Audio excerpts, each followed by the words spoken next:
السلام عليكم ورحمة الله وبركاته. aad baan idin salaamayaa dhammaan dadka soo qayb galay guddiga odayaasha waxgaradka aqoon-yahanka dhalinyarada waxaan rabaa inaan laba oray ka iraahdo walaalkay Cabdullaahi Maxamed Cali Cabdullaahi Suldaan xarigiisa annagu horta shakhsiyan aniga uma arka xarig uma arko waxaan u arkaa inuu u afduuban yahay shakhsiyad inuu afduuban yahay because qofka waxa la xiraa marka dambi lagu hayo oo maxkamad la soo saaro and you're not guilty until proven guilty so xarig la iska xiro qof oo la iska haysto intaasna aan maxkamad la soo saarin on top of that maxaan ku raadayay aan wax laga soo saarin bayaan ah ama baaritaan lagu hayay ama maxaan ku raadayay he's a suspectina gurigiisu u joogi karaa isagoo suspect shaqadiisu wadan karaa isagoo suspect laakiin ani shakhsi ahaan waxa ii muuqatay in loo socday jagadiisa in qof laga gato booskiisa ama xog meeshuu hayay agaasimnimadiisa in qof kale laga iibiyo aan wayna shaqaysay marka waxaan ka codsanayaa hana u malaynaa inaan dawladda ka soo horjeedno I support government I don't support a person shakhsi ma support gareeyo waxaan support gareeyaa dawladnimadana waxa weeyaan markay dawladdu wax ka qaldan yihiin in loo sheego waa sax weeye walaalkay haddii dambi lagu hayo in sida ugu dhaqsaha badan maxkamad loo soo saaro dambigiisana lagu cadeeyo de waa wadani maxaan ku raadayay wadanka u dhashay oo la soo eedeyn karo ama la xiri karo oo dambiile ah oo la xiray buu noqonayaa ama in la sii daayo oo kulli hadda shaqadii ka qaadatay in reerkiisa iyo ilmihiisa iyo familkiisa iyo dadkiisa uu ku dhex noolaado qof shacab ah oo waxba loo haysan uu noqdo labada mid inay sameeyso dawladdu waxa jira kaligiis maahan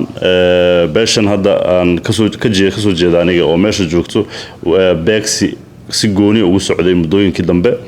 waxaa jira walaalkay Cabdiraxmaan Cabdikariin oo isagana kamid ahaa dadkii saas oo kaleeto boosaskiisa loo socday oo inta laga qaatay haddana wadankii ka soo cararay waxa loo baahan yahay in wadanka loogu shaqeeyo si fair ah in ummadda Soomaaliyeed oo dhan inay siman tahay loogu shaqeeyo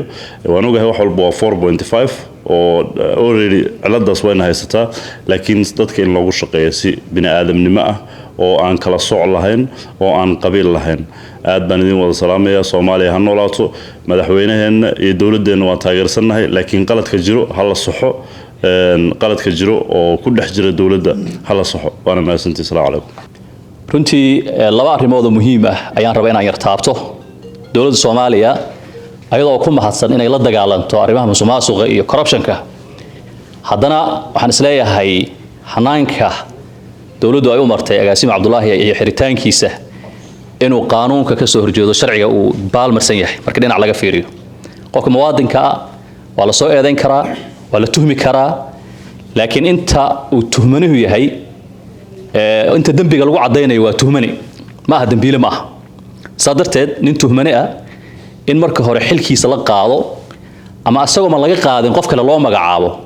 arinta waxay leedahay dareenkeeda waxayna muujinaysaa in agaasimo xilkiisa loo socday laakiin dambi muuqdo uusan jirin secondly dawladdu inay muddo laba bilood ka badan ay agaasimo xabsi ku hayso iyadana sharciga garab marsan tahay waxaad moodaa inay sharciga hareer marsan tahay waxay ahayd qofka muwaadinka 24 saac ka badan xabsi kuma hayn kartid haddii kale waxay u ekaanaysaa hostage inaad qofka u haysatid bay noqonaysaa dawladdu marka waxaan ka rabnaa laba arrimood inay xaqiijiso muwaadin kasta oo Soomaaliyeed wuxuu xaq u leeyahay in uu maaragtay cadaalad helo oo maxkamad la horgeeyo muddo 24 saac ah laakiin haddii muwaadinka inta la xiro qol lagu hayo arinta waxay muujinaysaa waxay keeni kartaa tuhun ah in qofkan si kale loo beegsanayo marka waxaan rabnaa agaasimuhu hadduu dambi leeyahay inay dawladdu maxkamad hor keento dambigana lagu cadeeyo hadduusan dambi lahayn muwaadinka inay sii dayso waa in xabsiga ku haynin muddo laba bilood qof muwaadin xabsi lagu ma hayn karo arinta agaasimo Cabdullaahi iyo xarigiisu runtii waxa ka muuqata inuusan matalaad haysanin waxay ummaddu haddaanay haysanin dad matala xuquuqahooda raadiya waxyaalaha ka maqan raadiya haddii lagu xadgudbo ka daba tago haddayna dadka helin matalaad sax haddayna helin ma heli karaan xuquuqdooda ma gaari karaan حتى إن بدنا راسن لهيد أما ما رأيت شقة بروفيشن كودي حرفته هذا شقة راسن لهيد بنا ديرنين أرنت مركا وحي نيجب كتاهي أقاسمها حرقيس وحي نيجب كتاهي لأن يرى فرب بدن أو أقانت هذا حرفته هذا شقة راسن لهيد بيرونت نيجب كتاهي بعد ما أوسن هاي سنين ضد مثلية أو أرنتي سكاهد ليا أو ما رأيت قولها برلمان كجوا قولها وزير الجوا مركا ضدك نقول مثلا دولة أما قاسم عبد الله يكون مثله دولة يكون مثله حالكوا أدبي وقبعين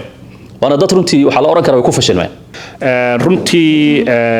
قلب كان عن سكوي معني أو هيد إن عدال الله هلو قاسم عبد الله السلطان وأرن أباهن دمان تنبه إن عن عدالة أول هذه قف كستو أو دولمن ما كستو هو جو قف سومالي هذا waxaan rabaa laba qodob inaan ka tilmaamo qaabkii loo soo qabtay kow warbixintu sida ay sheegayso markii ugu horeysay qaabka loo soo qabtay waa qaabka loo isticmaalo dadka argagixisada waa la handaday gurigiisa lagu soo weeraray caruurtiisa lagu soo weeraray arintaasi arin sharciga baalmarsan weeyaan ugu horeyn marka ugu horeysa qodobka labaad qofkii isagoo oon cadeyn lagu haynin ayaa la soo xidhay hala soo xidho ma xuma haddana waxaa dhacday qofkii isagoon xilki laga qaadin oo la xisaabtan la samaynin oon cadeyn la keenin oo maxkamad la keenin oo wax walba la soo cadeynin baa xilkii haddana qof kale loo magacaabo taasina waxay sii cadaysay tuunkii ummadda Soomaaliyeed ay qabtay dal iyo dibadba meel walba ay joogto taasoo ahayd in xukuumaddan Xasan Sheekh oo la filayay khaladaadkii hore inay ka faa'iideysato inay wali ku sii socoto jidkii waxaan ognahay marka loo baahan yahay cadaalad in la raadiyo dadka raba cadaaladda inay sameeyaan marka hore qaabka ay wax u wadaan ma tahay horta cadaalad waa maya ummadda Soomaaliyeed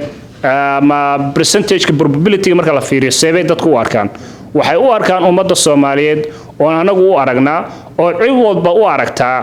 in qaabkan uu yahay qaab cadaalad darro ah in ay Muqdisho iyo gobolka Banaadir maanta ay ka jirto teamkan isku raranka ay ka jirto inay yiraahdaan xil aan ku magacaabo meel soo fiirso kadibna la soo fiirsado meelaha ugu jilicsan taa macnaheedu ma aha xagga qabiilka ugu jilicsanaad waxa waaye